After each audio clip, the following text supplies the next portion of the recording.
Face moisturiser की please हम बात करते हैं। मुझे तो बहुत सारे लोग जो है ना वो दुखता अपना ये दुख सुना रहे होते हैं, हाथों और पाँव का तो कुछ ना कुछ मिल जाता है, मुंह पे हम क्या मॉइस्चराइजर यूज करें?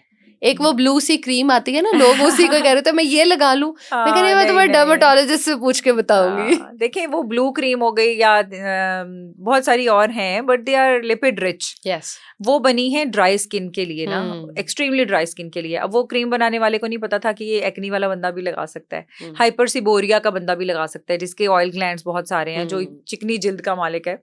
लेकिन मॉइस्चराइजर सबको जिल्द वाले जवान तो रहते हैं ना, ड्राई स्किन वाले बेचारे जल्दी एज करना शुरू करते हैं। नहीं, अच्छा, हाँ, ड्राई स्किन वाले कोई एज नहीं करते अगर वो मॉइस्चराइज रखते हैं तो नहीं एज करते। बल्कि ओपन पोर्स का मसला उनमें बहुत आता है ना, चिकनी जिल्द वालों में ओपन पोर्स बहुत आते हैं और वो तो फेस थोड़ा डल दिखाते हैं। अच्छा, ओपन पोर्स अब लोगों के, मैं उस दिन किसी एक लड़की से मिली, उसके यहाँ तक आ रहे थे, लाइक लिटरली पूरी चीक कवर कर रहे थे, तो उसे कैसे ठीक फिर in that case we do lasers, we have got lasers, we have got micro needling, we have got meso Botox. ये सारी चीजें बहुत अच्छे से ओपन पोर्स को डील करती हैं। फ्यू सेशंस रिक्वायर्ड होते हैं, ठीक हो जाती हैं। तो मॉइस्चराइजर्स की ऊपर जो बात हो रही थी ना, फेस के मॉइस्चराइजर्स डिफरेंट होते हैं, ऑयल फ्री भी होते हैं। मैं जो अपने पेशेंट्स को एक्नी के ट्रीटमेंट्स देती हूँ उसमें स्किन बहुत एक्स्ट्रा ड्राई होती है, स्केली होती है, as a part of treatment, and then we give them oil free moisturisers. और ऑयली मॉइस्चराइजर्स हम ड्राई स्किन वालों को देते हैं। तो इसमें पूरी रेंज होती है, आप अपनी स्किन के मुताबिक जो है ना वो लिखवा सकते हैं। I'll give you some brands, yeah. हमें डॉक्टर को विजिट करना चाहिए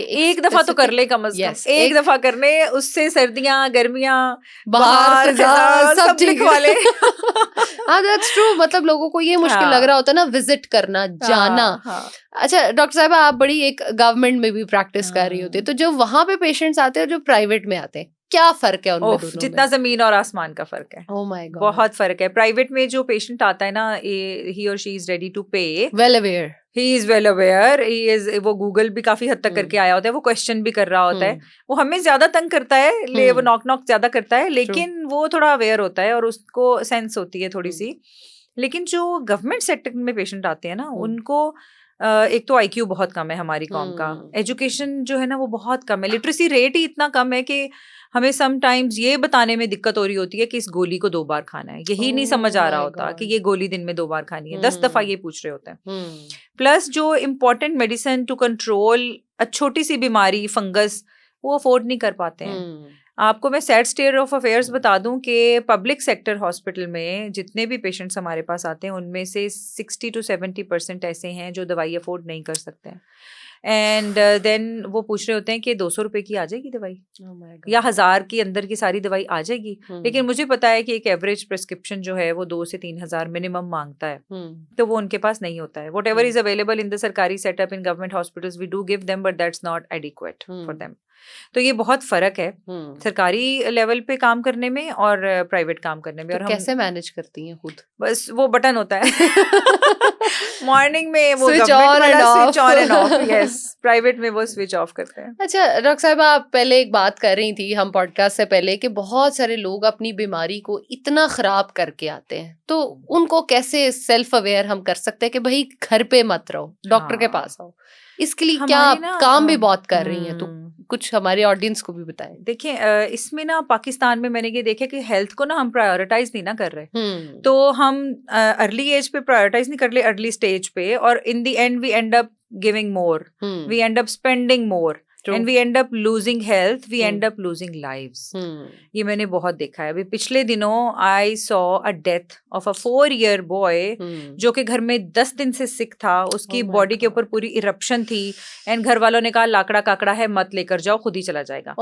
बट व्हेन द लाकड़ा काकड़ा is severe, probably someone can use the mind कि यार डॉक्टर के पास चल जाते हैं अगर बच्चा इतना सिक है, एंड दैट चाइल्ड, क्योंकि वो हर्पीज होता है, वो वायरस होता है, the virus went into the brain, child ended up सारे हैक हो गए उसके, सारे उसका ब्रेन में चला गया, उसको फिट्स पड़ने शुरू हो गए एंड ही डाइड। तो देखें छोटी सी ट्रिवियल बीमारी को ना उसी स्टेज पे पकड़ लेना चाहिए, और पब्लिक अवेयरनेस जो है ना वो मेरा काफी ज्यादा it's close to my heart, that's why I have a YouTube channel as well, और उसके ऊपर मैं बताती रहती हूँ कि प्लीज अर्ली स्टेज के ऊपर डॉक्टर के पास चले जाएं, वो आपको टाइम भी बचा देगा, आपकी हेल्थ बचा देगा, आपके पैसे बचा देगा। डॉक्टर साहब, अगर हमें बुखार ही है, ठीक है, या हमारा पेट खराब हुआ है, हमें किस पॉइंट पे उस पे ही डॉक्टर के पास जाना चाहिए? देखिए जिस तरह जब एक बच्चा बीमार होता है ना, तो अगर माँ कह दे ना कि मेरे बच्चे को डॉक्टर के पास जाना है, तो माँ की बात मान ले। माँ की जो इंस्टिंक्ट है ना, जो उसकी अपनी एक है बच्चे के बारे में फीलिंग, वो गलत नहीं हो सकती। इसी तरह अगर आपको लगता है ना आपको सिंपल बुखार है और कोई मसला नहीं है, लेकिन अगर आपको लगता है कि इस बुखार के साथ आपका दिल घबरा रहा है, आपको चक्कर आ रहे हैं, आप सही फील नहीं कर रहे हैं, आप कॉन्शियस नहीं है, आपका क्लाउडीनेस हो रही है ना, you're there but you're not there, foggy हो गया। हाँ फॉगी हो गए हो, तो आपने फिर डॉक्टर के पास चले जाना है। कोई भी आपको जो रेड फ्लैग्स है ना, रेड फ्लैग्स यही होते हैं कि आपको कुछ अनयूजुअल लगता है ना, तो आप चले जाएं। तो ये हर बंदा मेरे ख्याल में सेंस कर सकता है कि कब वो थोड़ा सिक हो गया और उसको डॉक्टर के पास जाना है। एक सिंपल बुखार से चीज जो शुरू होती है ना, वो मिर्गी तक भी जा सकती है। सिंपल बुखार से शुरू होती है, गर्दन तोड़ बुखार तक चली जाती है। सिंपल बुखार से शुरू होती है, एनकेफेलाइटिस तक चली जाती है, और टाइफाइड की पर्फ हो जाती है। पर्फ मीन्स कि आपकी गट फट जाती है। Starts with a fever and then fever not catered in time, not diagnosed, goes to the gut फट जाती है। पेशेंट जो है वो एब्डोमिनल पेन के साथ आते हैं, सर्जरीज होती हैं, sometimes they even lose their lives. लेकिन लोग अक्सर ये कहते हैं कि जी गोलियां बहुत साइड इफेक्ट्स दे रही हैं, हम तो इसलिए नहीं खा रहे। तो क्या इतने साइड इफेक्ट्स हैं गोलियों के? गोलियों के हैं अगर आपने मेडिकल स्टोर वाले से लिखवाई है। गोलियों के हैं अगर आपने हकीम से लिखवाई है। अगर आपने होम्योपैथ से गोलियां लेके खाई हैं तो फिर साइड इफेक्ट्स हैं। और अगर आपकी हमसाई ने, दोस्त ने और काम वाली ने भी रिकमेंड की है तो भी गोलियों के साइड इफेक्ट्स हैं। हाँ, अगर एक पढ़े लिखे डॉक्टर ने जिसकी डिग्री है और जिसका नाम एक लेटर हेड के ऊपर प्रिंटेड है गोलियां दी हैं, तो प्लीज फिर ले ले। लेकिन हम तो ये कर रहे हैं ना कि आयशा को बुखार था, उसने कहा ज़ैनब तुम्हें भी बुखार है, तुम भी खा लो, तो मैं भी वही खाऊंगी। आयशा को ब्लड प्रेशर है तो ज़ैनब ने कहा चलो मैं भी यही खा लेती हूँ। उसको फर्क है तो मुझे भी, आंटी फलानी को था तो मुझे भी फर्क पड़ेगा। तो इतने पेशेंट्स आते हैं ना, फंगस होती है, वो फलाने ने कहा था ना कि उसको वो था, इससे मिलता जुलता मसला था, डॉक्टर ने कहा डर्मोवेट लगा लो, तो मैंने भी डर्मोवेट लगा ली।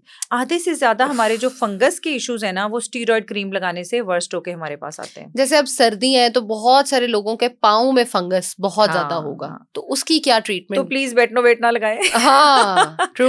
आई मीन जो घर में अवेलेबल चीजें हैं वो लगाने के बजाय एंटी फंगल लगा लें। एंटी फंगल ना आजकल पाउडर्स भी आ गए हैं, ठीक है, एंटी फंगल क्रीम्स भी आ गई हैं।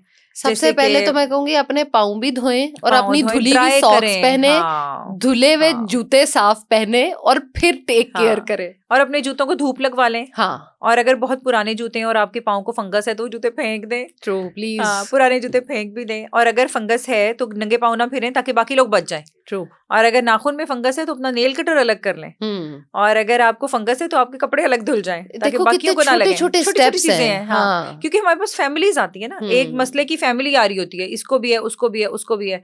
तो रूट कॉज यही होती है कि उन्होंने in the first place care नहीं की, उस इन्फेक्टेड बंदे को आइसोलेट नहीं किया। और प्लीज सोप भी अलग कर लें उनसे, अपने उनका सोप अलग कर लें। यस, हाँ, ये छोटी छोटी चीजें हैं जो बहुत बड़े डिफरेंस पैदा कर सकती हैं। ट्रू।